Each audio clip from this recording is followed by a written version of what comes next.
I'll call to order this meeting of the, at this point, Criminal Justice Reform Committee. It's 4:30 on Wednesday, August 3rd. And I would like to start out by, I'm only president because when we formed this committee, I happened to send out an agenda because no one else had. So I don't really have any formal role as chair or whatever. I prefer chair to president. It sounds more collaborative. And this would actually be better if we had all our members here, but are there any nominations for an alternative? Well, if we need an alternative, I would be more than happy to nominate Jennifer Crossley. Okay, I mean, I'm not saying that I'm unwilling to do it. I'm Okay, all right. perfectly willing to do it. I just am much more comfortable running meetings if I had been given the actual authority to do so. Oh, well, in that case, I would like to formally nominate Lee Jones as chair of this body. Okay, thank you. And all in favor, please say aye. Aye. Thank you. Now I'm going to be much more comfortable. And at this point, I haven't pulled up my agenda, so Margie, I'll turn it over to you. Yeah, that's okay. Here's a paper copy if you need one. We had first on our agenda that Linda Grove Hall from Centerstone was going to be here to talk to us about 988 and the Stride Center. I had confirmed that August 3rd would work for her and put her first on the agenda, but I sent her a text. She may be running late. We'll see. So we can move to the second item of our agenda, and if she shows up, we can pause that and get her in here. So the second item on the agenda was, and if you do you want to lead, or do you want me to do this? My computer's done. Okay. And Peter just walked off with the agenda to make copies Okay. for other people. Yeah. So I think you better. Yeah. So based on feedback received, one of which was that the thought that a lot of Monroe County committees have a chair, so that we should have a chair. And so that's why Lee brought that up, is that, hey, let's have a chair like the other committees do.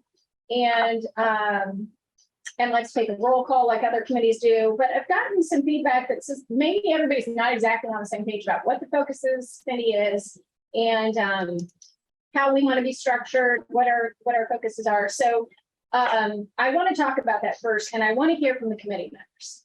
So Kate isn't here today, but Julie, Lee, Jennifer, Peter, I need to hear from you guys about what it is that you think the priority should be, what the structure should be. Keep in mind, we've only had 3 meetings for a total of 4.5 hours together. So the fact that we're still talking about this is not highly unusual in my mind. But I do want to hear from you. Now, I asked some questions too about the focus of this committee. We had talked before about calling it the Community Justice Response Committee instead of Criminal Justice Response Committee. Are there any of the members here that think that that's a bad idea to broaden the term to community justice? No. Fine, okay. What about broadening the membership to include prosecutor, public defender, board of judges? And Lee, if you want me to shut up and if you want to take over this conversation, just tell me. I think you and I had talked it out pretty well, so you go ahead. Yeah, so adding the public defender, adding the prosecutor, adding the sheriff or proxy for all of them, adding four members of the board of judges. I talked to the presiding judge today. I talked to her last night too, and we talked about the importance of having their perspective at this table, because when you look at the continuum, when you look at the SAMHSA intercept model, they're heavily involved in lots of those intercepts. And she told me today that they would talked about it. They'd like to have 2 members from the civil side and 2 members from the criminal side, and asked if that'd be a problem. I said I didn't think it would be, but I would run it by you. Great. Everybody sound good with that idea? Is that the only, so us, judges, prosecutor, you said public defenders? Okay, one public defender or a proxy, one prosecutor or proxy, one sheriff or proxy, got it. and then 4 members from the board of judges. Jail commander, well, yeah, He jail can- commander is what I was thinking. I think the sheriff could have are you thinking jail commander and the sheriff, or I think the sheriff could have the jail commander show up as his proxy? Or are you thinking both seats? I kind of like both seats because it would be nice to know that they both were on the same, or, you know, at least we're hearing the same things and. And probation can be correction. The I don't courts, think the judge. yeah, the courts would probably want They would to, want to do yeah, that. because since they're Okay, under good. that umbrella. I would also think that sheriff and jail commander is something that is, you would want to Yeah. have, because considering the fact that here in the next few months, we'll have a new sheriff, that jail commander, I'm assuming would stay on with everything. But I would also like to recommend that we also have, I mean, criminal justice reform. We need to have those on this committee that have, personally have been affected by this, i.e. Those that have been incarcerated or families of those family members that have been a part of that.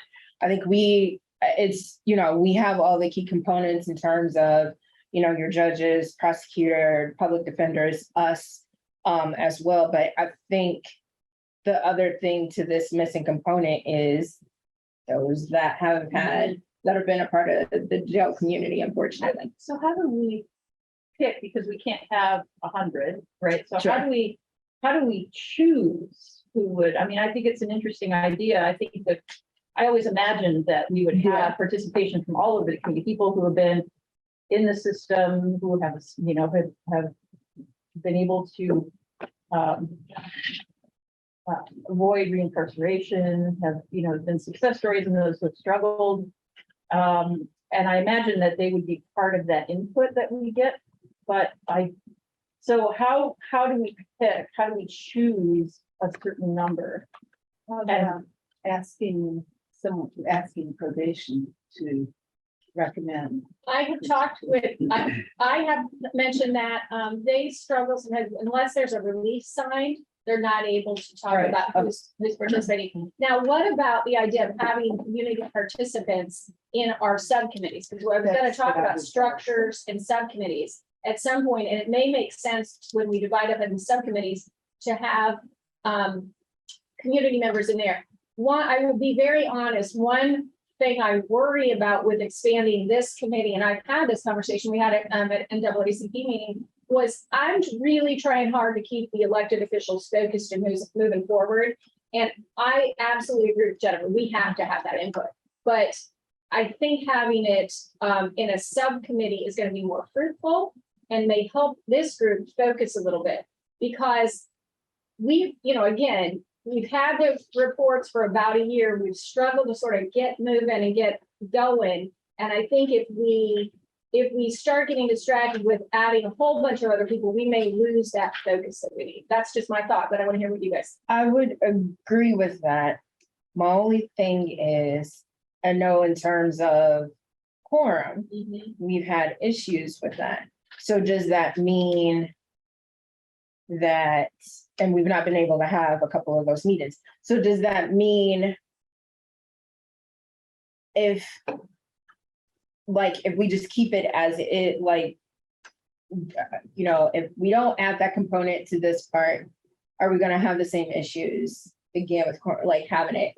I think my main reason of keeping it open, and of course, the more the merrier, but also the more of us having to wrangle people in, but I also don't think that that is a bad idea. I think we just have to have structures and ways that we have to go about doing those things. But my only issue is if we, have subcommittees and we, are already struggling with having quorum to begin with, due to, vacations, et cetera.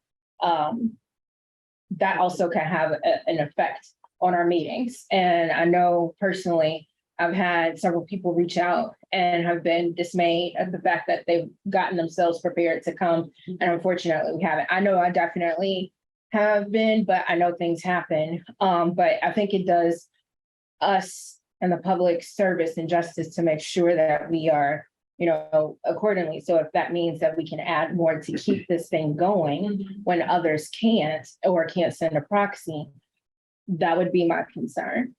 We talked about this at the Commissioners Administrative meeting with Margie, and she had an interesting suggestion, which is that the meeting can be advertised as a committee or a subcommittee. And so if there is a form of a subcommittee, that the meeting can continue. What I don't want to do is lose this meeting slot that we have twice a month. Yeah. Right, and so if we said the Community Justice Response Committee and its subcommittees, list them, will be meeting, then if enough people show up for a subcommittee and the other people don't show up for a whole group meeting, we can still have a subcommittee meeting and get work done and talk about that subcommittee. Because I hear you, and again, you think about it, 2 1.5 hour or 2 hour meetings a month is not a lot of time. And I see the subcommittees, which will also, it's important to know, subcommittees will have to be public meetings as well. They have to be noticed.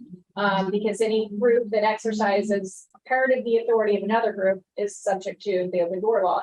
And the other thing I'd like to remind people, I'm going to say this because I know people are watching at home. I love the line in the open door law that says elected officials exist to serve the public. Remember that everything we're doing, we're using taxpayer dollars and we're serving taxpayers.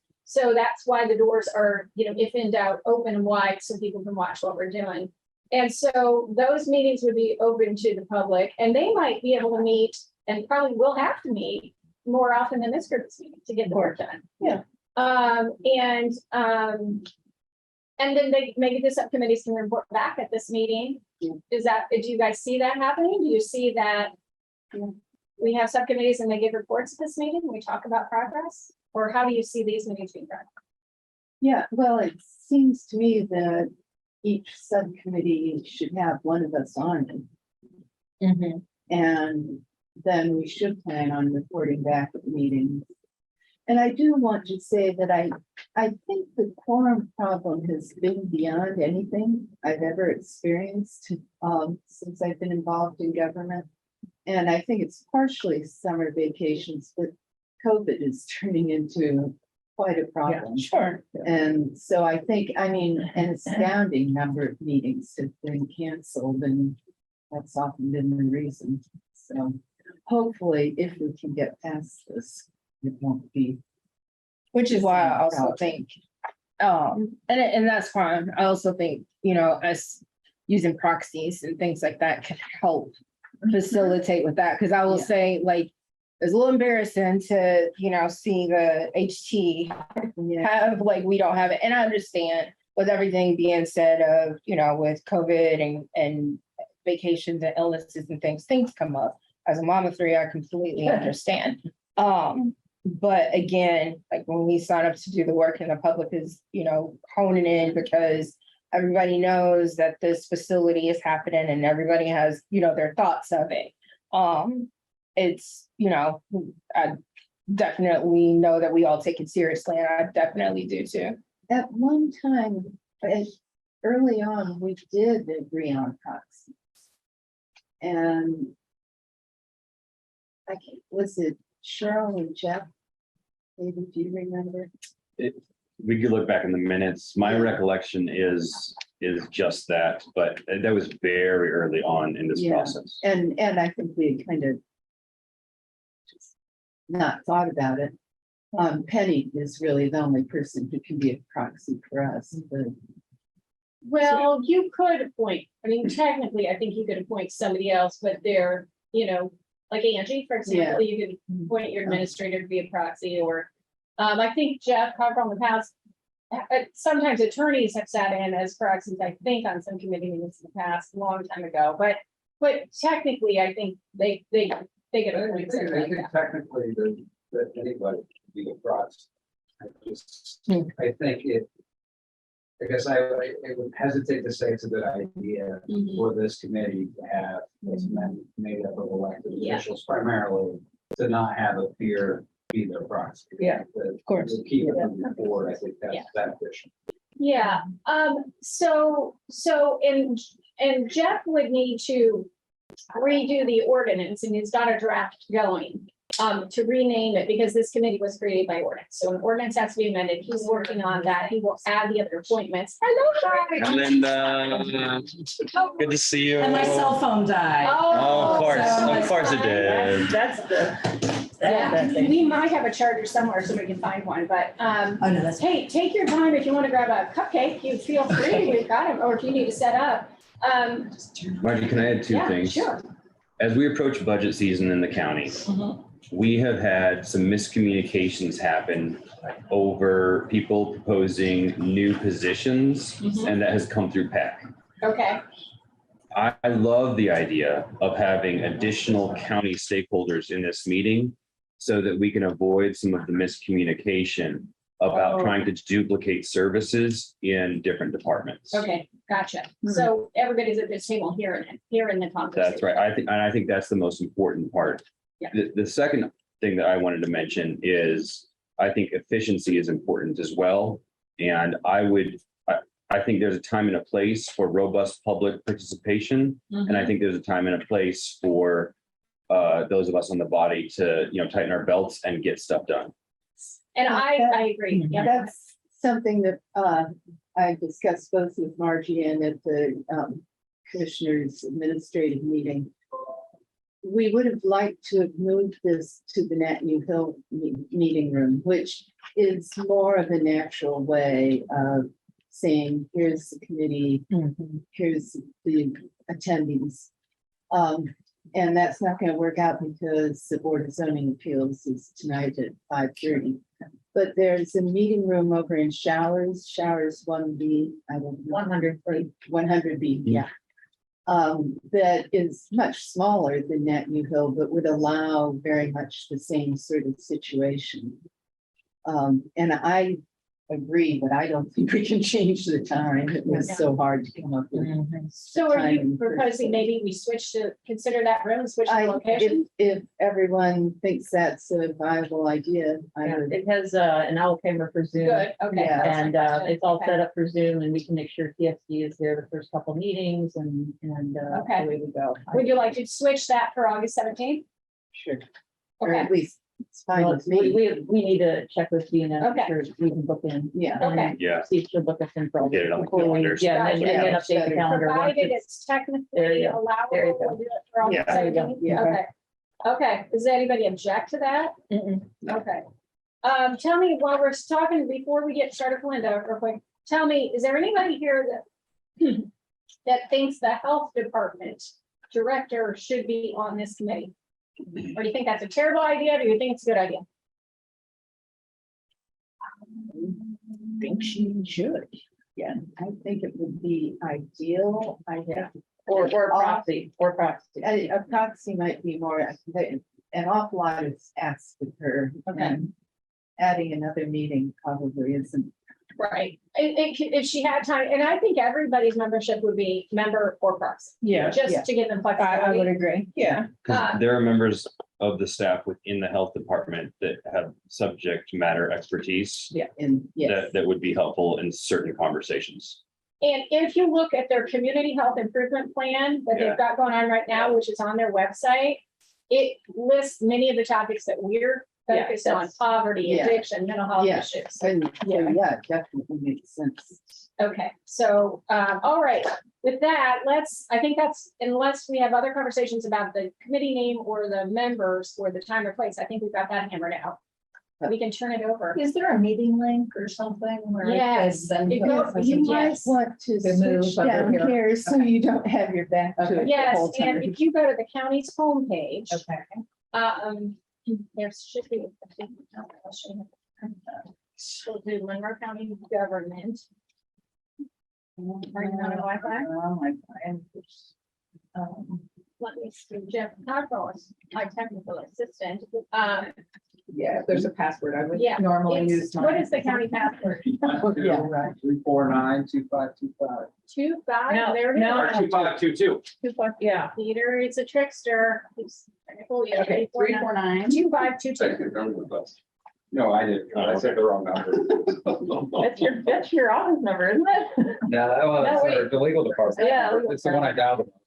We'd love to see, but then try this 812, I don't think that's 812-349-2525.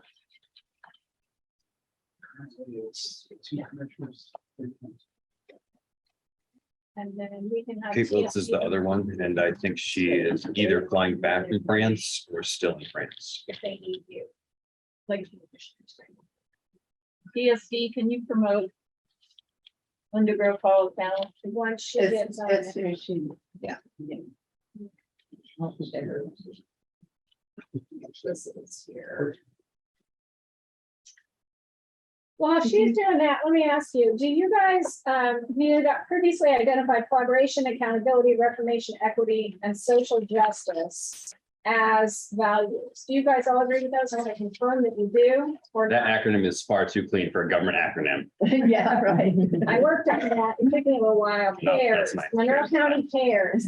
Now is that going to be confused at all The with CARES board or the CARES funding or? the CARES budget lines, Yeah, things like that? So I I just want to put that out there. I think I'm- we just need to stick with community justice and. Well, but in terms of your values, are those your values?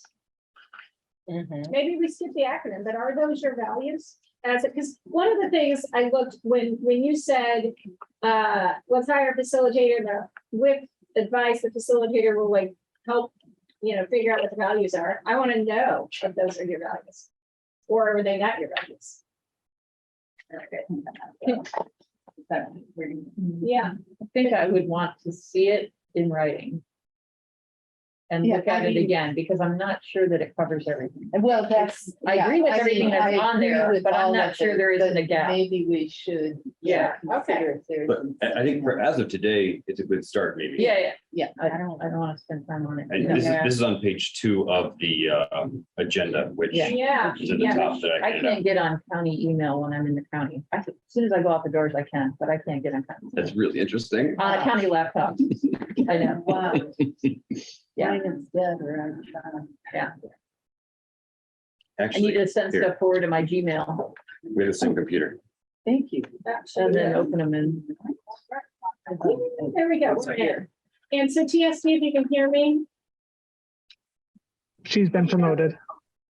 thank you very much. Okay, I turned my speaker off. Is that okay? That's good. Okay, Yeah. great. All right, great. All right. So everybody, this is Linda Grove Hall, if you do not already know her, with Center I Stone. know everybody here pretty much. Yeah, nice to see all of you guys. Sorry that I've had some technical difficulties today. But definitely appreciate being able to have the opportunity. And as you guys were just discussing, there's so much convergence on mental health, substance. Like that is obviously a huge issue, not only in this community, but every community throughout our state, throughout our nation. So, it's good that people are talking about it, focusing on it, and there's a lot of opportunities to do a lot of work. Is my presentation up? No. No, Let's let's see if we can share your screen. Try that. Okay, there we go. Okay. Thank you. All right. I thought when Margie and I have talked, there's so many things to talk about. There's a lot of, information that is going on. There's a lot of different initiatives and there's a convergence on a number of different items. But I thought it would be good just to review where we are with Stride at this point, kind of give an update on that. And then I'm going to talk about 988 and then answer any questions that you guys might have. So definitely want to have some time for that. I think you guys are all familiar with Stride. Actually, as I was pulling out of Stride, I was doing a meeting there. I backed into somebody on my way here, which was part of my slowdown as well. So I had to leave a little note as I was running out the door, but giving tours to folks in Jackson County and a lot of interest about what's going on with Stride. But we have been open as of this month, at the end of this month, that will be 2 years. So opened, in the height of the pandemic. And we have certainly felt that, but I think also been a really important community resource. I've been really excited about what we've accomplished. You know, the primary partnership that we were trying to build in the beginning is with law enforcement. Because if you're really going to divert people, you know, primarily from jail, law enforcement, hospitals, you really have to have the people that are interacting with those folks. And it really is this first responders, particularly law enforcement. And we've been really fortunate from the very beginning to have excellent partnership with Bloomington Police Department, work very closely with Chief Decoff and the Stride Coalition to really determine, do kind of a needs assessment in the community. What do we need? And, you know, what came up again and again is what do you do with those individuals that need not law enforcement intervention, but they need a place to go 2 o'clock in the morning or, you know, 4 o'clock in the afternoon, frankly, that are not necessarily ready for a treatment kind of intervention, not ready to go into, you know, some sort of a program or even follow up with an appointment, but they just need a place to go to de-escalate. So looked at a lot of models and really landed on, you know, the living room model. And this is, as you can see, what we're doing here, the key metrics in terms of trying to get people in and out, you know, working with law enforcement really is, you know, 5 minutes or less. You want law enforcement to have very minimal contact with those individuals. And obviously it's not even ideal for law enforcement to be involved. Ideally, we don't want to have law enforcement involved with those individuals, but they are individuals who work in the system. You know, we're definitely talking about a lot of folks. So working with them to say, how do we, you know, come up with a plan or a system to get those individuals. So worked very closely with the prosecutor's office. And I'm really proud of that in Bloomington, because I had a lot of communities, not only throughout the state, but throughout the country, come and say, how do you make it work? And it's like, do you have your prosecutor on board? And frankly, if you don't, it ain't gonna work, because you really have to have a prosecutor who's willing to divert. Because, you know, somebody from Seymour came up today. What's the status of the prosecutor? Are they prosecuting people if they've got syringes? Yes, they are. What are you diverting? Like, you know, it really is just picking somebody up and taking them someplace else. You need to have some kind of an incentive for that individual. And the vast majority, as you'll see with the data of the individuals that we're interacting with, they have substance abuse and mental health, right? That's what, you know, what their issues are. And, you know, the other thing that we really knew about this population is it is revolving door folks. They're very high utilizers.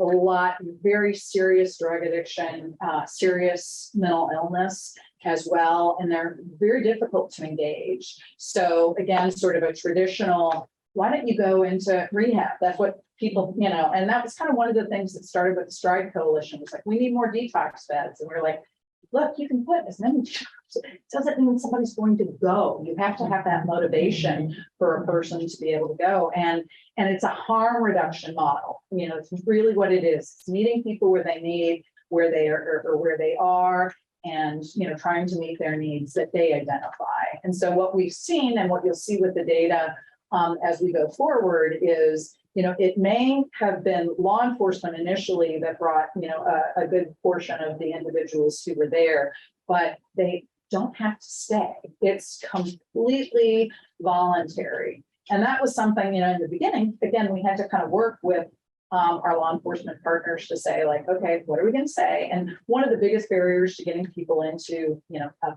place or going somewhere is paperwork. That's another huge barrier. Like, you know, for Centerstone or to do a mental health assessment, Medicaid requires they sign consent, they do a complete diagnostic exam. You know, there's a lot of paperwork that is required for us to get. And if you are paranoid, delusional, tweaking, you know, all of these things are things that then become barriers. And so from, you know, a treatment standpoint, we really didn't have the freedom and flexibility to truly meet somebody where they were because of all of the pieces that were put in place. So it was like, we want this to be low barrier. We want people to come in. We want it to be voluntary. As you saw in the beginning, and I know Margie and I talked about this too, you know, you want a non-stigmatizing location. you want something that's safe and comfortable, this way they kind of talk about the living room model. Now, if you see, we did our trauma-informed color palette, we did carpet tiles, we tried to do art. It still is a jail building. Like, there's chicken wires in the windows. There's no sort of getting away from sort of that aesthetic or that feel. But I think in spite of that, we've been tremendously successful. And I think, it's also in spite of the fact that law enforcement is bringing you there, what we really wanted to accomplish from the get-go was a place where people would come and they would want to come back, because we knew that first time, okay, law enforcement is bringing you there, you see it's a jail, it feels like a jail, you don't trust the system, you don't trust that we're not just going to lock you up because that's what it feels like, you're probably going to leave. And kind of from the beginning we were like, that's okay, if that's what they want to do, let them go, but let's see if people come back. And what we've seen is people come back again and again and again. And that coming back is lending itself to all kinds of really positive outcomes because it's incremental change. And I would suggest with the population that we're working with, incremental change is fabulous. That's really what we want. And it's much more realistic than I'm going to come in, I'm going to go to my doctor, I'm going to get a prescription, you're going to tell me what I need to do, and I'm going to comply. These are folks that need a lot of additional resources for the most part. So having, so we gather data when that law enforcement brings them in. And the one question we do ask with law enforcement is, hey, if this person chooses to leave, what do you want us to do? So we have a kind of a transparent conversation about that. And it may be, this is the fourth time we picked Joe up today, for harassing the neighbor or doing whatever it is that they're doing. And, if we have to do it again, we're going to, they'll let them know sort of what the consequences are. But we are very clear, we're not doing anything, about that, but that, it is a diversion for them. And I think also what's good is you see these charges. These are all charges that the prosecutor agreed to. And again, she said, I'd like to do more. I feel like sometimes I get some pushback on that, but I think again, as a community, it's great that we're having this conversation and we're really looking at, what are those charges? So 70% have prior arrests, 39% are referred by law enforcement. So what you'll see now is 61% are self-referred. So nobody else is bringing them, they're just coming in on their own. So, yes. Yeah, it is. It is. So again, and we started with law enforcement because we really needed to make sure that they trusted, that's part of it too. This work is not easy work. And you really want to make sure that what you're doing, the environment that you're creating is one that is actually making a difference and making a difference as far as, law enforcement is concerned. Now, what you'll see here are the number of referrals. So largest by far is BPD. 21% of the referrals are from Bloomington Police Department, followed by Sheriff's Department at 7%, and then some of the other ones are fairly negligible. I will say, in the beginning, IU Health PD, we had really hoped that we would have, more, and we've worked a lot with them. Those numbers that you see are all pretty recent. We have managed, part of it was COVID, part of it was the move, part of it is, just I think they're a big system. They've got a lot of rules and regulations.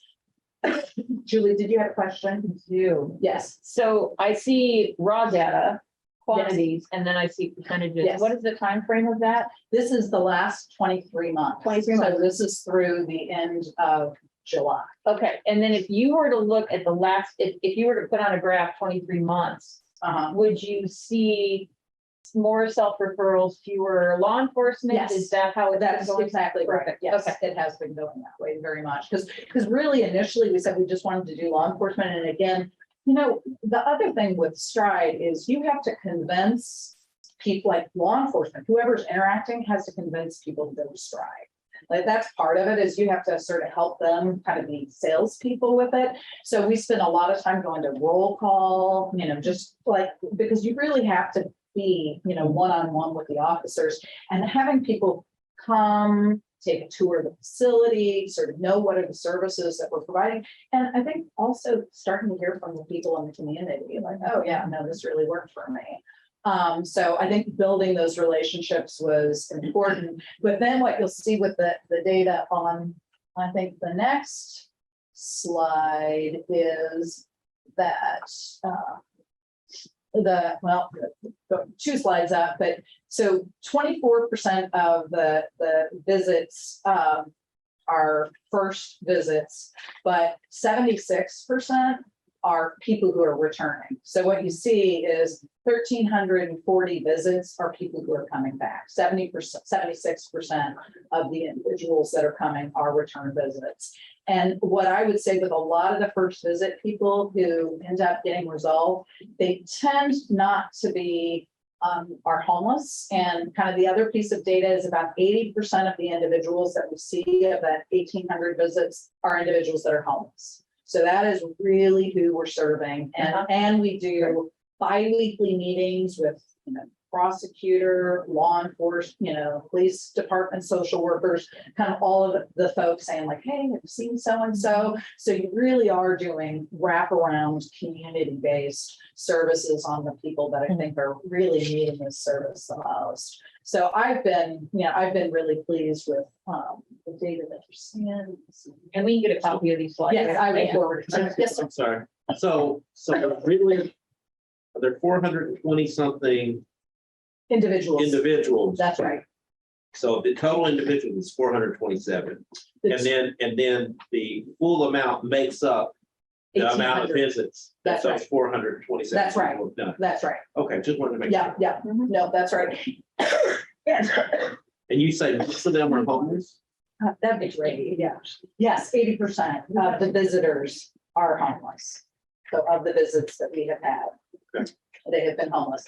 And as I was starting to say before, of the individuals who aren't, they have a tendency to resolve one time and be done. It's a situation happens, they need some support with it or help with it, you get them connected to the resources immediately. They don't have a tendency to have the same kind of needs. But what I'll also say with Chief, and as we looked at this initially, when we were looking at what model we were going to use and whether or not this was going to work, and we looked at other places, we went to Louisville, we went to Fayetteville, North Carolina, we talked to people in Santa Fe, New Mexico.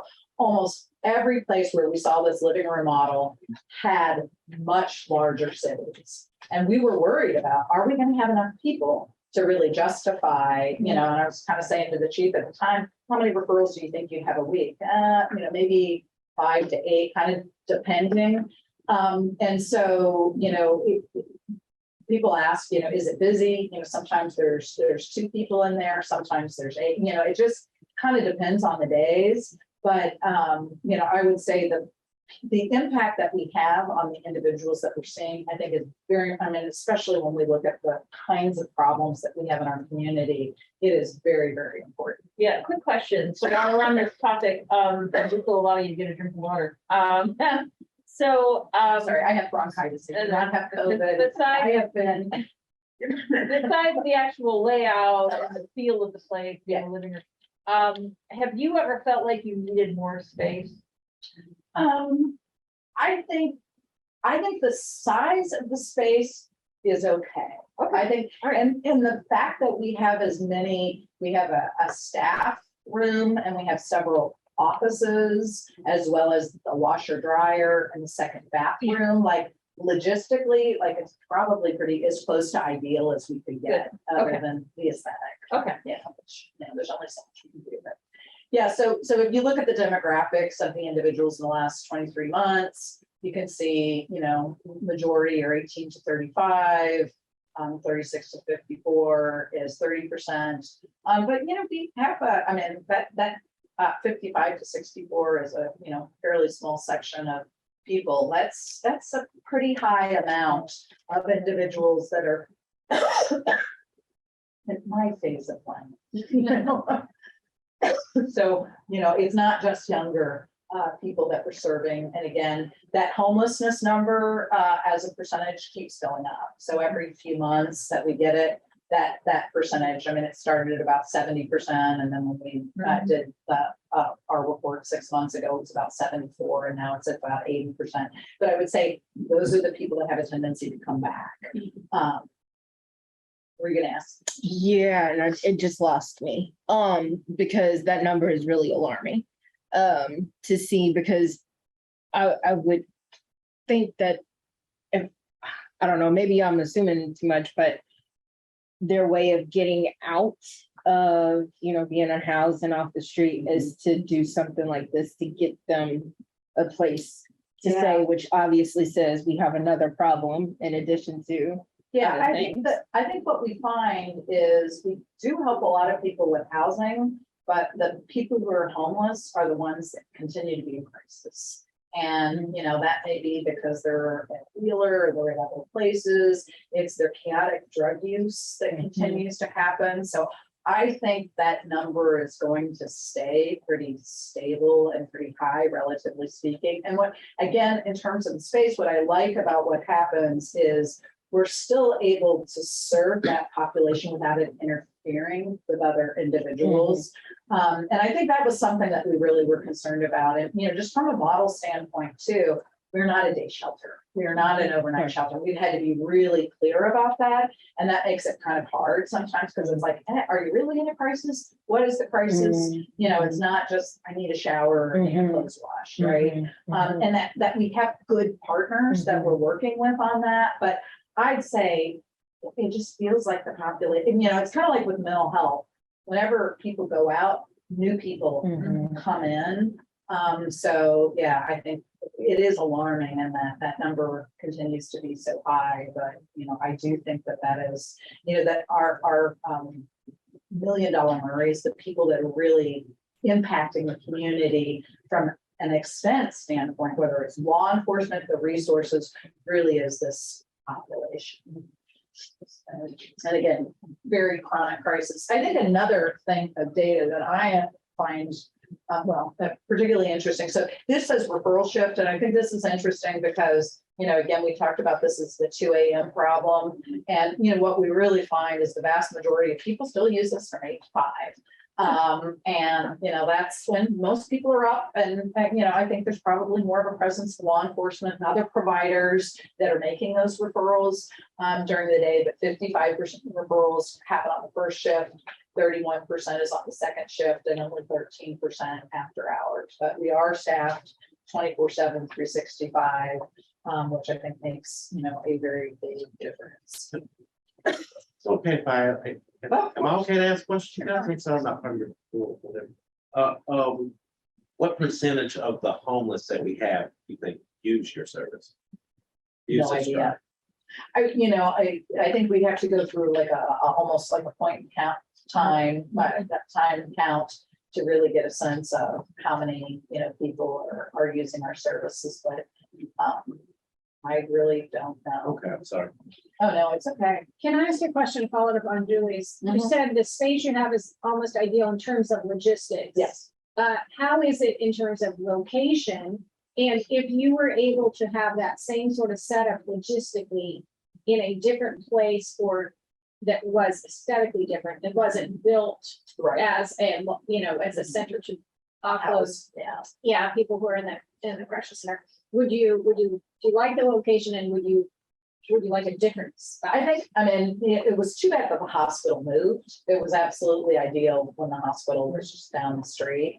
But other than that, the fact that we're so close to bus line, centrally located with, a lot of the shelters and the other services that are nearby, most things are walkable. I will say, transportation continues to be an issue, and, because we do have some grants that we work with some funders, get transportation dollars, like that is huge. Making sure that people have transportation to whatever it is that they need is definitely something that's an issue. So the more centrally located, I'd say, we're really lucky to have downtown space, because that isn't necessarily something to easy to come by. So I'd say the space, other than the aesthetic, the proximity, is pretty ideal. And I'd say, even people who are, and again, we can get off on other subjects, but, we have lock boxes outside of Stride and Windsor Flats and the jail and Centerstone, and, having people be able to access,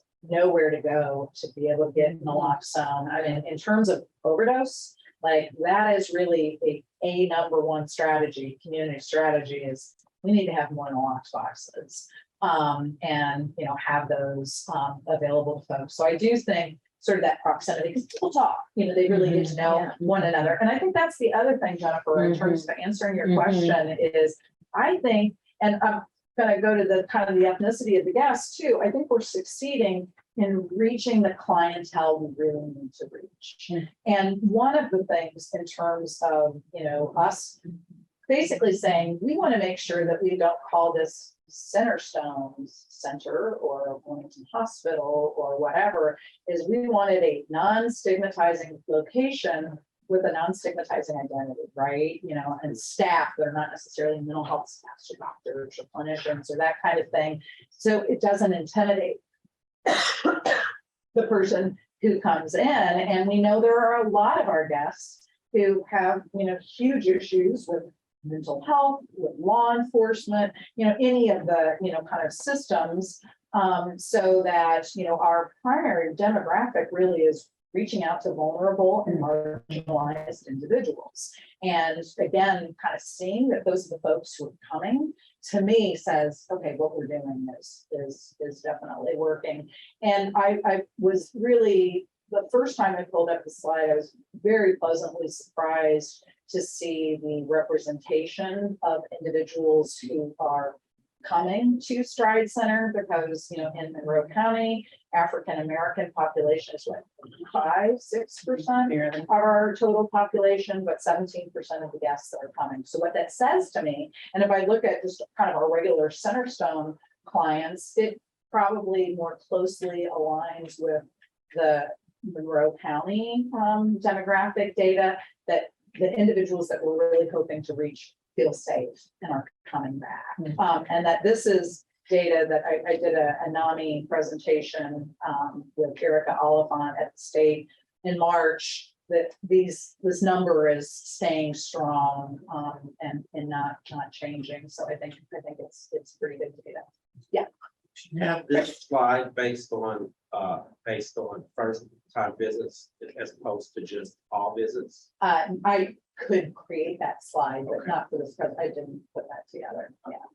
Yeah. I'm sorry. Yeah. Oh, no, you're fine. Curious about how Yeah, many times the same people are. Yeah, and there are people who, you know, I mean, there's no doubt there are people who come really frequently, but like I say, I think those success stories, you know, when people show up, they know they need to do something.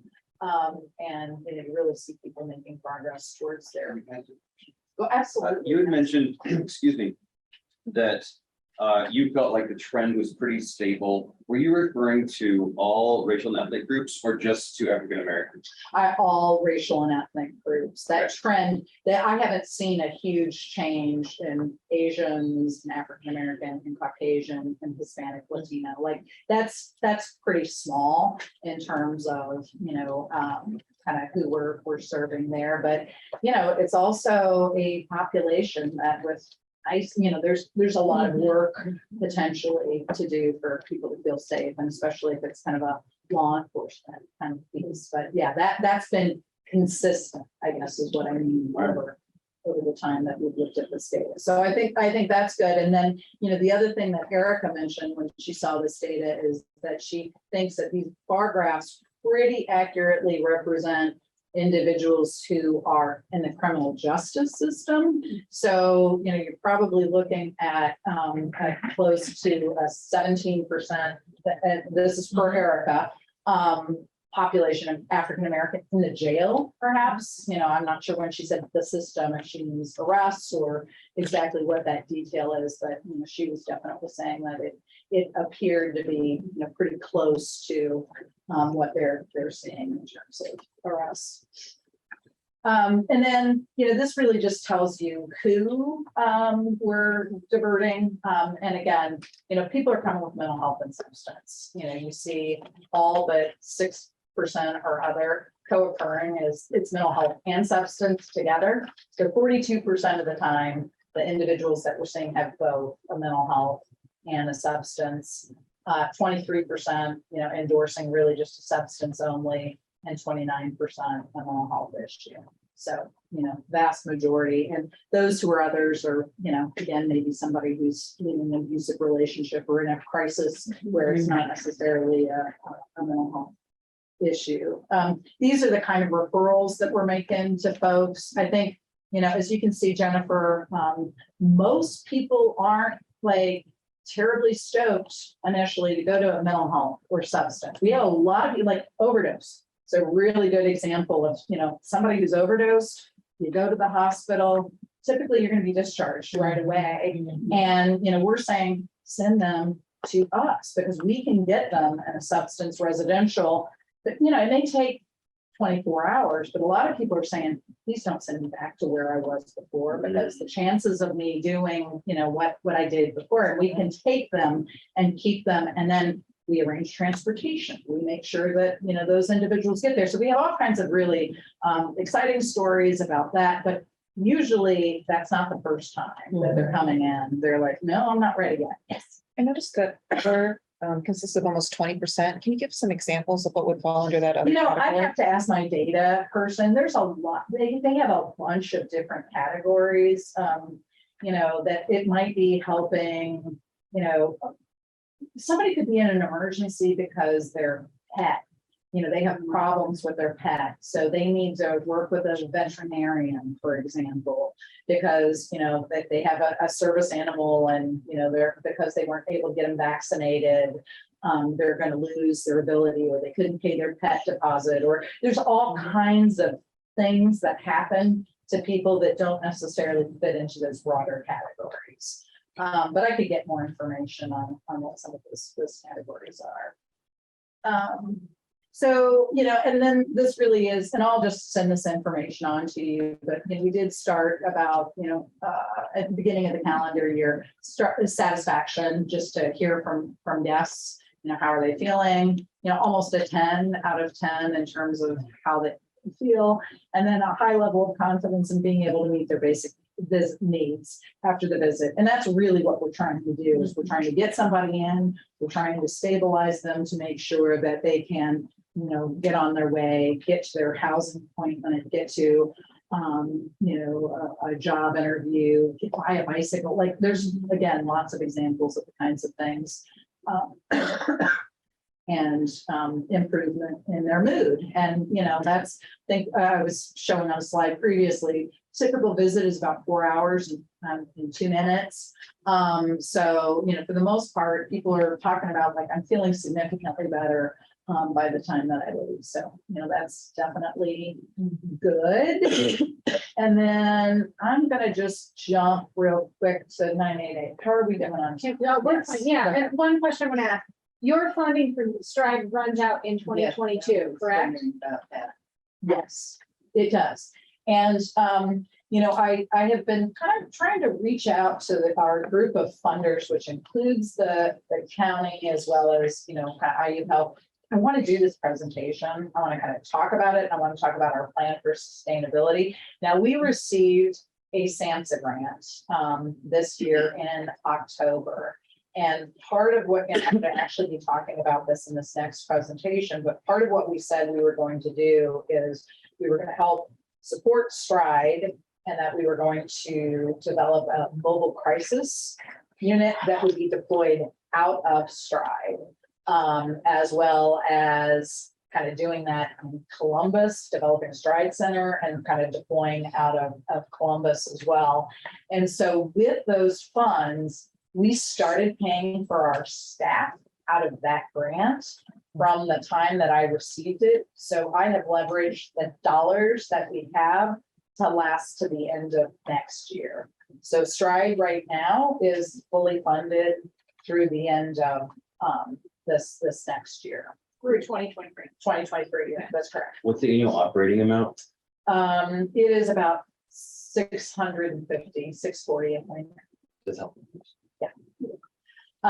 So, we are trying to use grant resources, and we know that there are some other funding opportunities that are coming down the pike, which I hope is going to be a part of the Stride sustainability plan, which is why, of course, implementing your mobile crisis team, where you already have a 24/7 operational staff, it just makes perfect sense. And, we kind of anticipated here's gaps that we have in our community. Everybody has these gaps in their community. So anyway, you guys are already familiar, I'm sure, with 988. Went live July 16th. And it's a great resource. But there's a lot of building that has to happen. The number is live and that's pretty much it right now. So, and that's a not an unheavy lift to get that going. And, I think what you'll see from the feds is they're like, 911 took 10 to 20 years. Like, you can't really expect that all of these pieces are going to be in place overnight.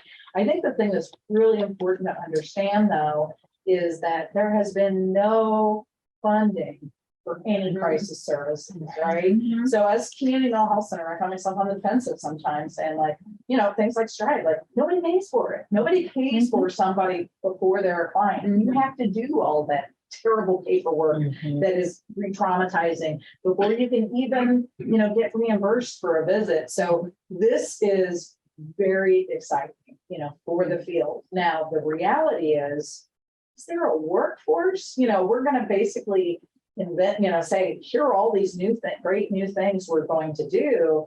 And we're already everywhere strapped, to have a workforce. So that's going to be a challenge. And I think that's kind of one of the things with 988, we received that funding. My hope had been when July got here, we were going to have the mobile crisis up and running. We just don't have the staff for that yet. And I think, when you start something from scratch, it's kind of like Stride, especially a 24/7 thing.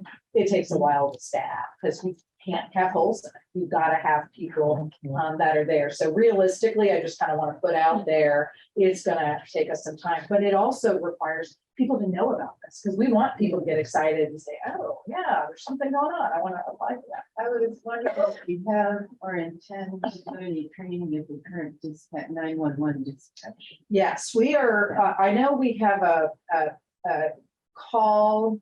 Chief Decoff and I have talked about getting with the dispatch office, and I think that's what he was, right? I mean, that is through the city, and that's all of that, right? We have an interlocal agreement that the county and city run it together. The interlocal provides the day-to-day operations are done by BPD, but with the sheriff and police chief, 2 members, right? And I think kind of figuring out who are the key stakeholders, and that is a really important part of this conversation because that's really, I mean, again, kind of the infrastructure of Stride. Like we've done a lot of things, we've brought the right partners together. I think it's a good beginning, but it's like we got a lot of stuff we've got to be able to do and continue to work together. So there's that. I think kind of the crux of this model is that you got to have sort of the 3 components in place. One is the someone to contact, so statewide centers, right?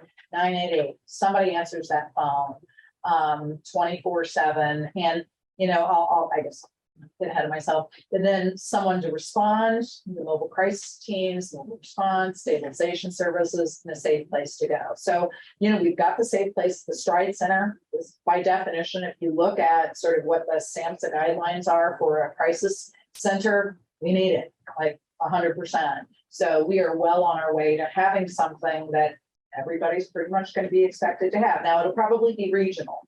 Now I think that's going to be hard. I think, I'm talking to Jackson County, everybody wants to have their own one. And it's like, I don't really know that that's going to be something that you're going to be able to support. And especially in terms of staffing, but there's going to be so many hybrid models to the way this works. And as we know in our government, everybody's going to want to do it different anyway. So that's the way it goes. But those are the 3 key components. I like this visual because I think it does a really good job of just sort of understanding kind of what does the system look like. So you have a person in crisis, they can call, 988, they can call the number, and 80% of the time they expect. So at 988, unlike, and it was the suicide lifeline, but it's been made much more robust than that. So the suicide lifeline number is a lot of volunteers in states like Indiana. There were only a few counties that were actually, doing that. So oftentimes it would default to another state kind of providing the services. So really developing a much more robust crisis line where you are actually able to resolve whatever issues. So you have trained clinicians on the phone trying to de-escalate that so that mobile does not have to be deployed. Yes. Recently, we had our Veterans Services Department come in and Mhm. talk about how excited they were about this. Mhm. Because once you call 988, which I haven't been able to do yet, you press 1 and it gets you to a veteran service line. Right. What are the other numbers or what are the other services within 988 that exist? Well, I mean, again, it depends state by state, and I think they have the aspirational services versus the ones that are there, but it's connected to 211. That's kind of the main thing is the veterans and 211.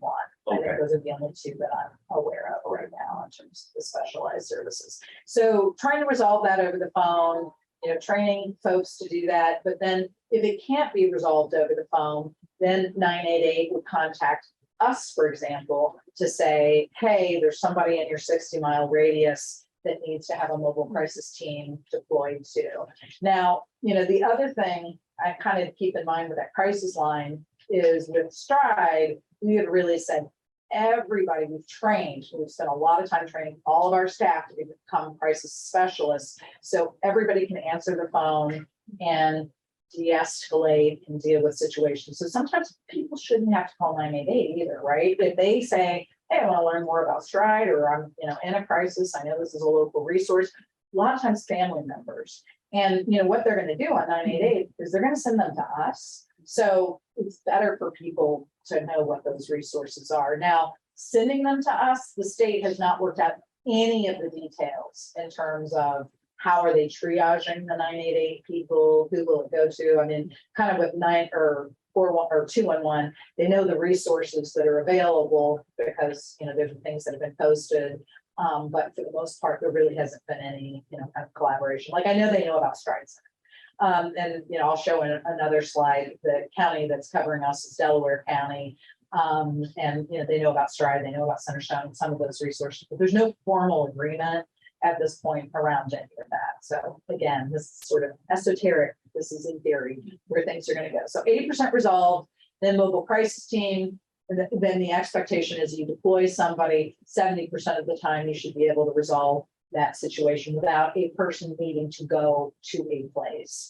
And then you have the crisis facilities. And, again, the expectation is, we experience 95, 98% can be discharged to the community. They don't need to go to law enforcement or to a hospital or higher level of care. For the most part, they're able to be safely discharged to their home or wherever it is that they're going, and then remain stable, and that they have post-crisis wraparound services. And that's the theory at this point. All this isn't built out. That's correct. Yes, that is exactly right. Yep. And then, so yeah, went live, call, suicide prevention lifeline. As I said, currently there's 3 call centers. And they're planning on adding 2 additional. So in Indiana, there will be 5 basically regional 988 locations. Right now, most, Centerstone's in 20 different counties. Most of our folks are going to Muncie in kind of south central Indiana. So I don't know if they'll end up in Indianapolis or someplace else, but there's not really a call center.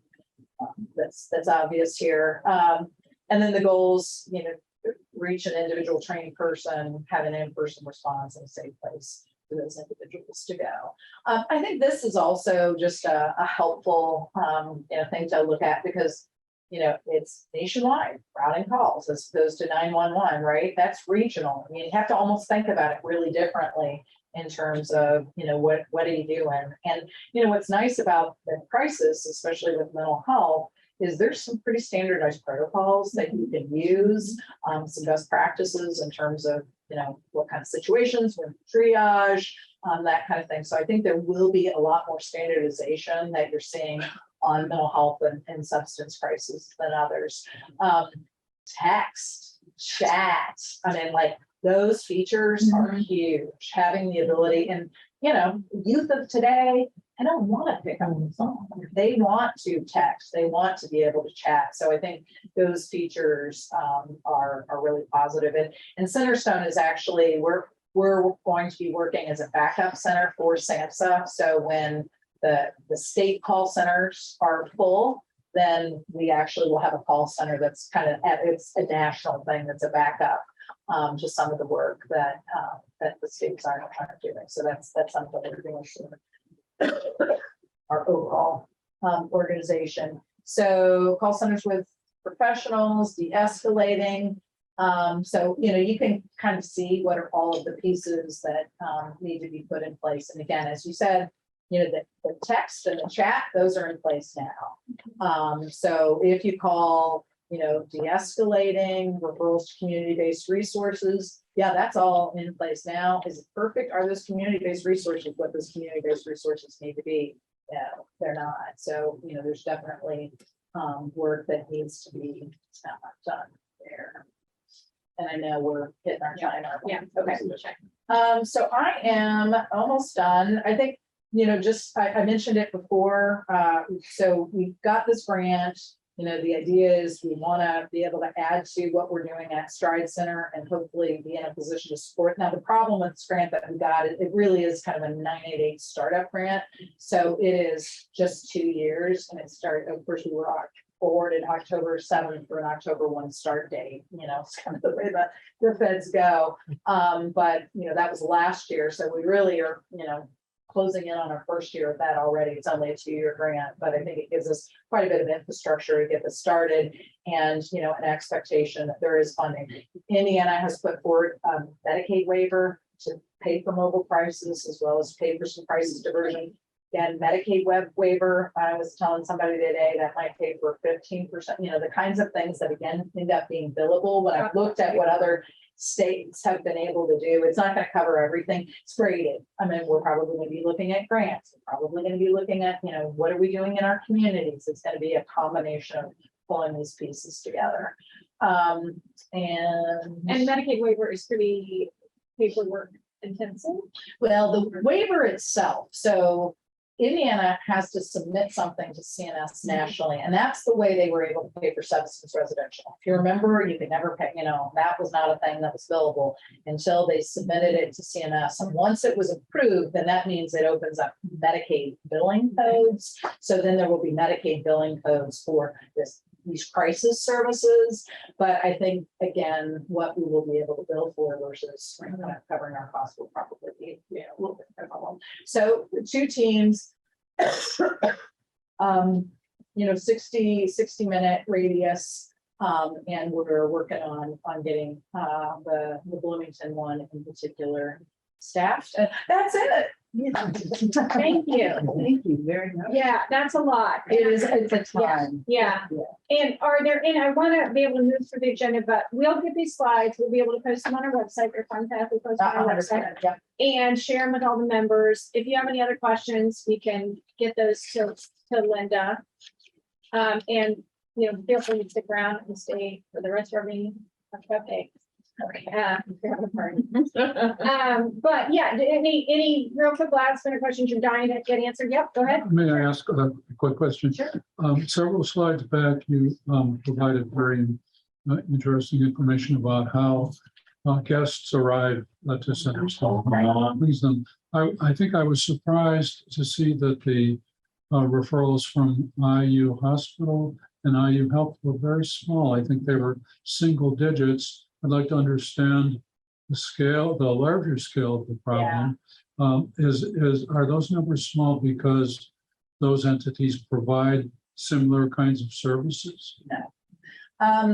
And I mentioned this a little bit before, but I think our expectation was we would get a lot more referrals from them. And I think they have infrastructure challenges. I think they have they're a very large entity with a lot of rules and regulations. And in terms of, you know, discharging or referring someplace else, I think they've had to really spend a lot of time kind of thinking about the logistics of that. plus COVID, we really couldn't get in to, meet with the PD because, we do go to the roll call with all of the police officers to meet with them. Same thing with, because really it's the end users who are going to be the ones that are making those referrals, right? It is the person who's meeting with the patient that's going to say, hey, here's the card to Stride. You should talk to them. Here's what Stride is all about.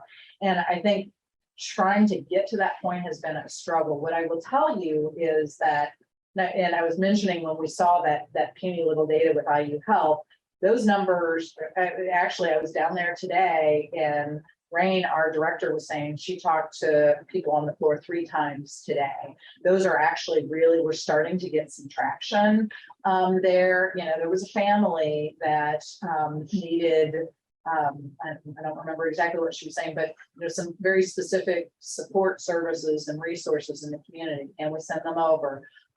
And yes, absolutely. Let's, so I think it's about building relationships, and I think with a large system, it's a lot more complicated. So, we've made some progress there, and it's ironic because they're a funder, right? And they're paying for half of it. And we've had a lot of meetings with Brian, but it's ultimately, even if it's like the chief or the sheriff, it's that individual officer. It's their interpretation of whether or not this is something they should be doing. So I think, that's part of the reason why I want to make the circuit. I want to get out here and even the data. Like, for example, with law enforcement, we ask the question, who is bringing this person to us, so that we have that information. So I can go back to the chief, or I can go back to the sheriff, and I can say, oh, interesting. Look, only these 6 officers are the only people that are bringing people to us. What do we know about that? What shift are they on? So that we can have some transparency around, this is working, or it's working for some people and not necessarily others. So that means there's definitely work to be done. And I think we are making some progress, but it has been slow going. And I think the hospital was another, thing. And staffing, and they just had some major issues, right? Yes. IUPD has been a really good partner, and I think they're 24 referrals, which again ends up being fairly small as an overall percentage. But Jill Leeds came over and met with me, took a tour. She's like, oh, I haven't been able to take the tour before. They have a social worker. We're working really closely with them. They've had great feedback for us, thought it's been really wonderful. So, and again, it's not necessarily huge frequency, but you have a student that's psychotic, and maybe not criteria for the hospital, but really needs some help and needs some support. Had just a great situation that happened with a woman, kind of brought me to tears as I was leaving today, which it could have been just a really, really tragic outcome. And, they're driving her up to the airport. She's getting on a plane to go home because a family member was able to get her, money for a plane ticket. So, there's a lot of really good outcomes that happen, 36 hours that this person's here, but she's like, this saved my life. So it's good work. That's awesome. Thank you for that. Sure, and I'm, you talk about collaboration, you talk about transparency, you talk about relationship building, Data. Those are all things that I'm sure this group will be talking about as well as we move forward. And so, thank you for this. So we have some members of the public that are watching. Okay. If they would like to tour the Stride Center, 100%. how would they do that? They would need to get a hold of Kayla O'Day, and it's KAYLA.ODAY@centerstone.org. And they have visit day, I think on Tuesdays is typically when they would do a tour, and especially if it's the public, need to be when we don't have a guest there. But yeah, they can definitely make arrangements for sure. Great, thank you. Thank you. All right, thank you. We're going to move on with the agenda. We're going to, thank you, Linda. We're going to talk about, I want to focus on facilitator. Is it okay that I take this instruction? I really want to focus on whether individual members of this committee want to just focus on intercept 0, or whether you want to broaden it, because we have the sequential intercept model, which is 0 through 5. And remember, our consultant added a 6th intercept, which is building community mental health and addiction services. Very timely. We just heard from Linda. So I want to know from the committee members whether you want to focus on 0 or you want it to be broader. And also get your general thoughts about the direction of the work we're doing. Should we be focusing on mental health and addiction? Should we be focused on facilities? What are your thoughts? And so that we all get a chance to talk, I brought Ruth with me and she's got flowers. And so you're each going to get to hold her while you're talking. When you're done talking, you're going to pass her to the next member. So Lee, we're going to start with you. Tell me again what I'm. So Todd, do you want to focus on zero or No. all of them? And how do you want us to proceed in terms of our focus? Margie, before, Yeah. sorry, would you pull up the intercept graphic Yeah. on I the will. screen? I think that's helpful, Yes, not yeah. only for those of us to think about our responses, but also for the public to understand that Yes. there's a model out there that Okay.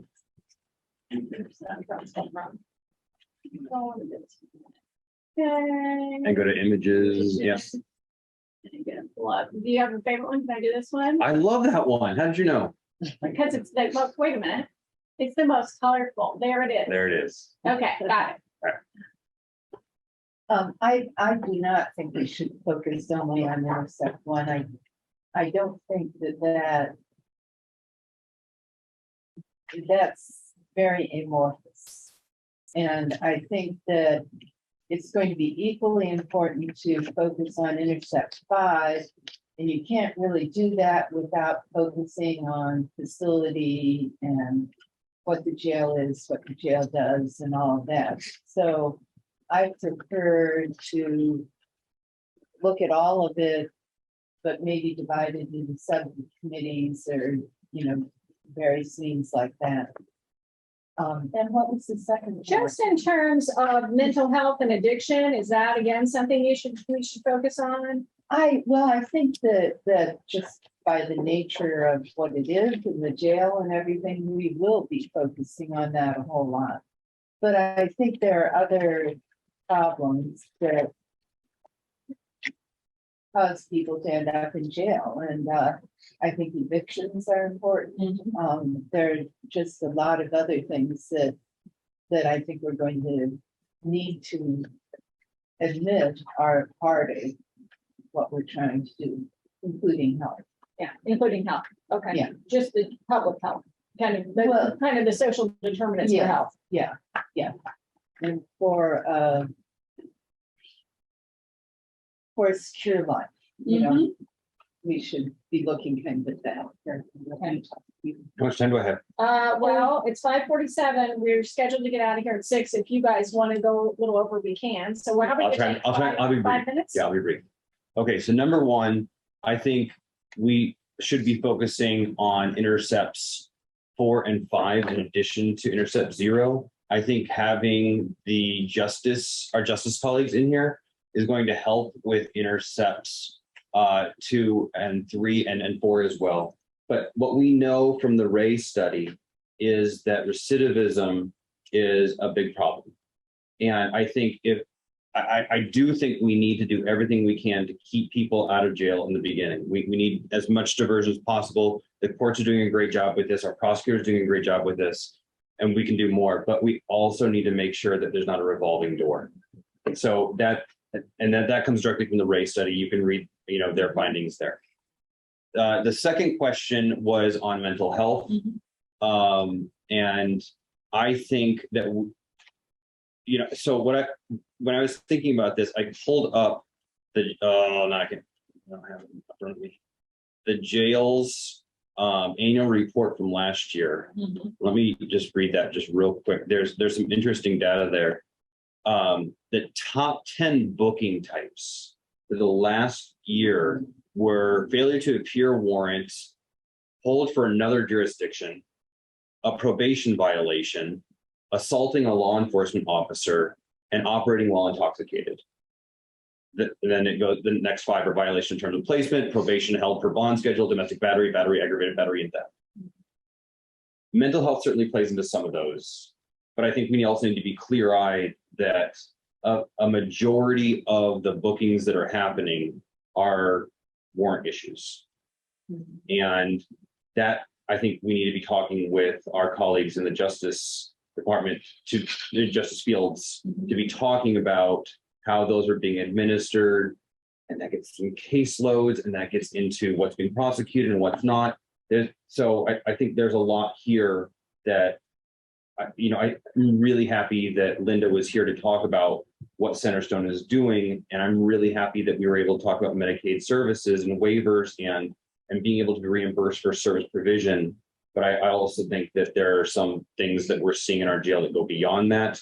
And then the last point I'll make before I pass along Ruth is, is that I know that the Supreme Court and our justices, our courts are working on trying to figure out what to do with those who are incarcerated that are a threat to themselves or others who have a diagnosable mental health condition, and there's just no other place for them to go.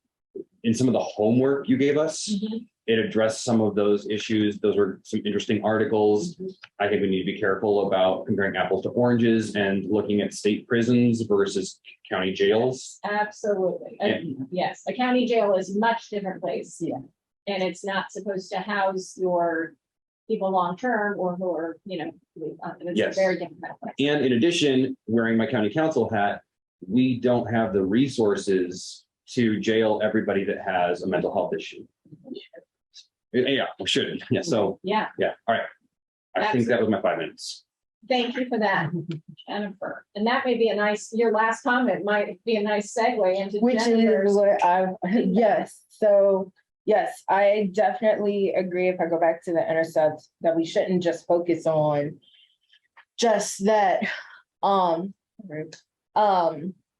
that one part. And I think it is really important for us to do the work for other intercepts. I think it is very important in our community and the work that this committee is doing to make sure that we have the other areas. And since Peter summed it up pretty quick and to my satisfaction, yes, I think my biggest thing in terms of thinking of a new facility, and I'm glad you brought up those bookends because my whole notebook is dedicated to this.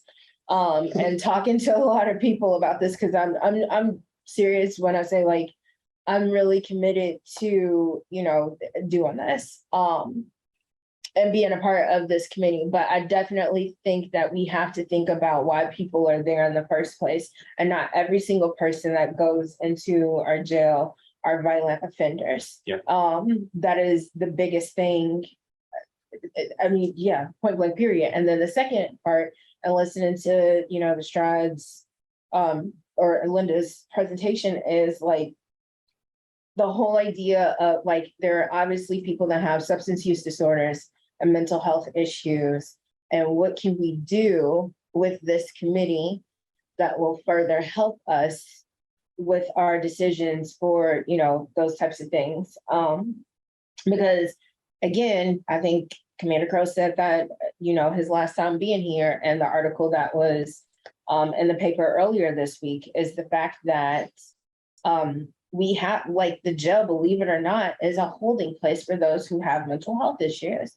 And that is not what we should be doing at all. It's obvious they don't want to do that, but it's clear, like, we should be making that clear. Like, we definitely don't want to do that. So, making more partnerships with Stride and making more partnerships with IU Health, as big as they are, they should be investing a lot more into the community. And I hate the fact that they have, those small numbers of, people that they refer. I feel like they could do a heck of a lot more and in this work together. They are here, they are part of the community, and they should be doing that. And quite frankly, when I think of that, just going back to earlier, I think somebody from there should be a part of the subcommittee, just the same too. So that's just my thoughts. And Ruth is looking at me with the gavel, so I will pass it. Hello, Ruth.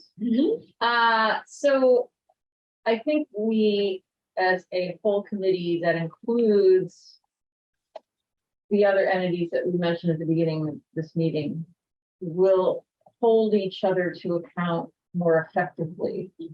I don't need we talked about this today. I don't need the details of what the cell's going to look like. And, there's some things that just are beyond what we should be focused on, but yet we need to know as Jeff pointed out, how many?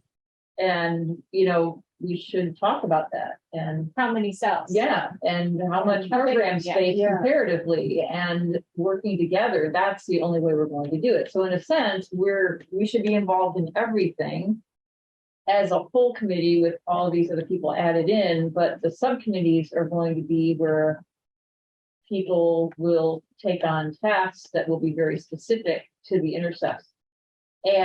But we all need to hold each other to account. If we say we're gonna have that in 2 months, we should have that in 2 months, for one another. Otherwise, this whole process is going to get slowed much Yeah. further down. And that's the thing I don't want to have happen. I don't want to rush to anything, but at the same time, we should work with a sense of urgency. And that's a side point, not something you asked. Right. Right. No, that's good. Ruth Well, said stop. Yeah, well, let me ask, so I heard Lee say earlier that we want at least one member of this committee on each subcommittee. Do you think every one of, we obviously have to talk about what the subcommittees will be. One will be facilities. We can talk about what the other ones are. Start thinking about what those subcommittees will be. Do you want to chair? Do you want each of the members of the committee to chair or be on it? I mean, it may be dependent upon how many committees we have, but are you willing? Are you willing to chair a subcommittee if you have to, is my question. Yeah. Yes. Yeah.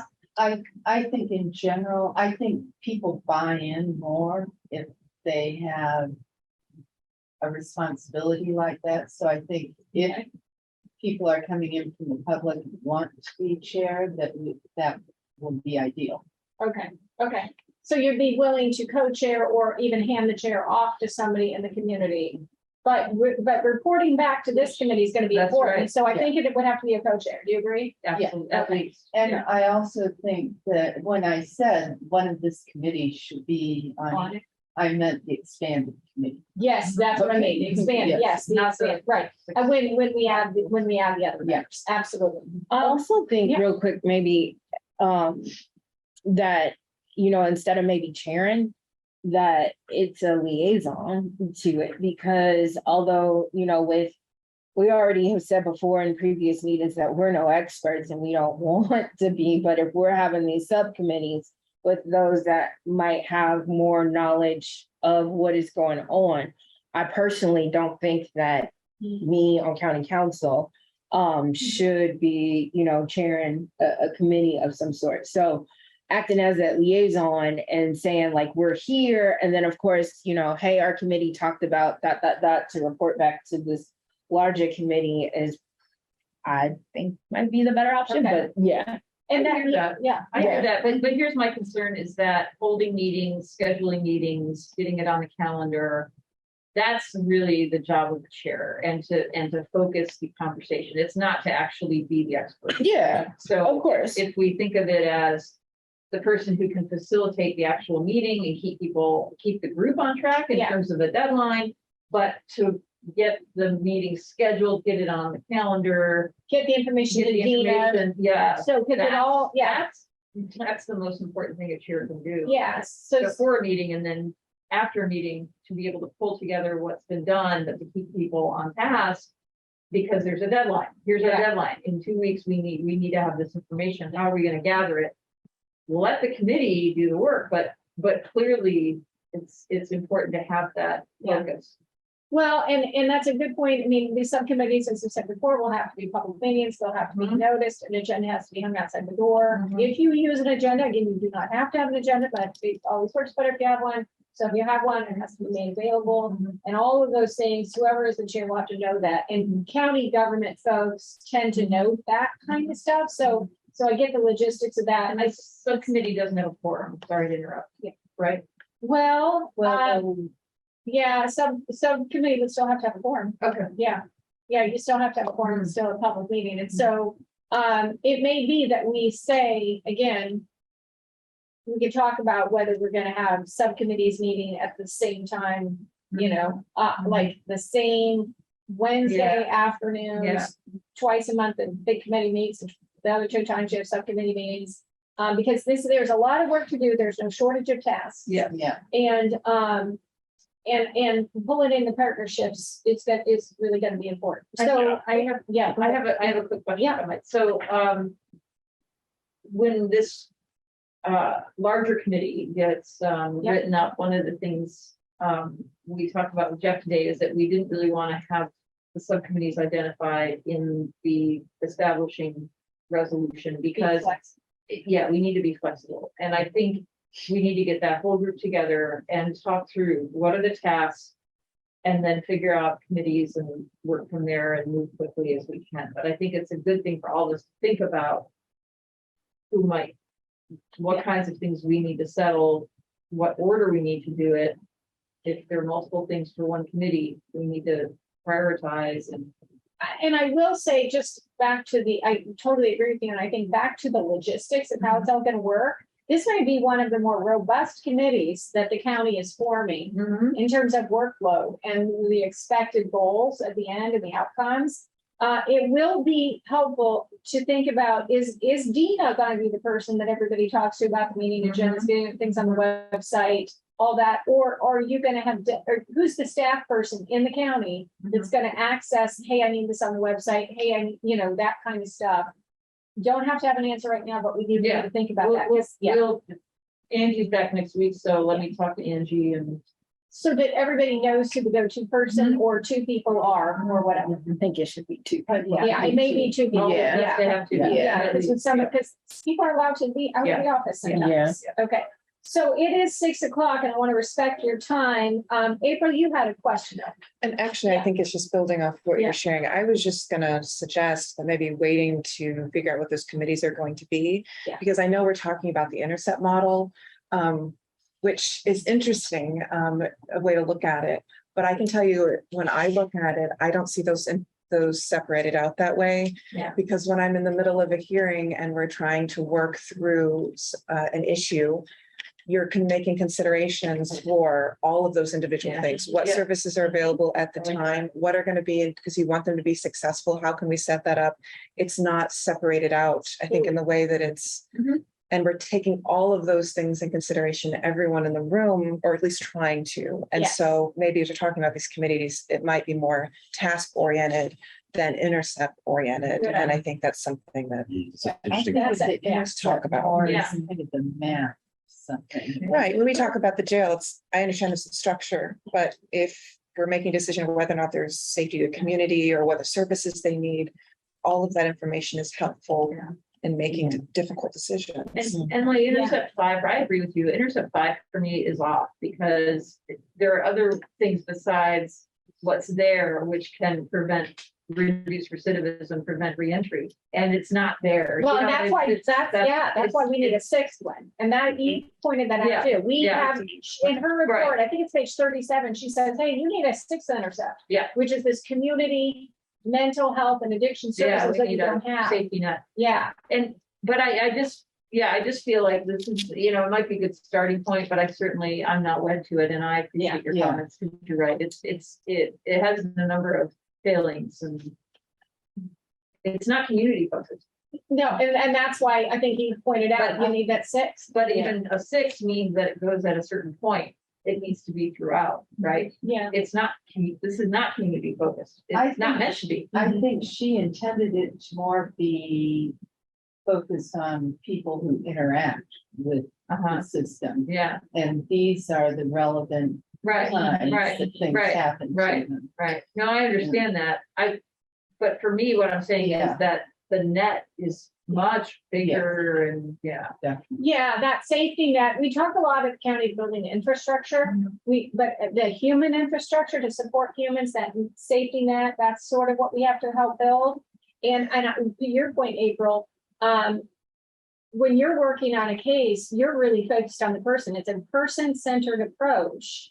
And that's, I think, the service that we have to offer as we're working through this is focusing on the person, and making sure that, as you said in the meeting earlier, Peter, it kind of goes back and forth sometimes. It's pretty fluid, and we have to just make sure that I think our focus and our dollars and our services are person-centered rather than necessarily process-oriented. So our next meeting is August 17th. We will probably not be in this room, maybe. We're gonna see about that. We may be over in the showers building. That will be well known before the meeting. I will send out an agenda and some homework. If, again, as always, I put on the agenda, share your honest feedback. If there's something you want to talk about that you didn't get to talk about, call me. I'm always available. And I will make sure that we address it at a subsequent meeting. So take a look at those things. And anything else for the order of the day? Thank you for showing up. Thank It's you. nice having Thanks for your help. Yeah. Thank you, everyone. Thank Yeah. you. All right, and Ruth says goodbye and happy anniversary. It is Pam Davis' wedding anniversary today too. It's your wedding anniversary? She's from Ruth, yeah, 31 years today. All Wow. right, thank you, everybody. That's right. I remember we both got married in August.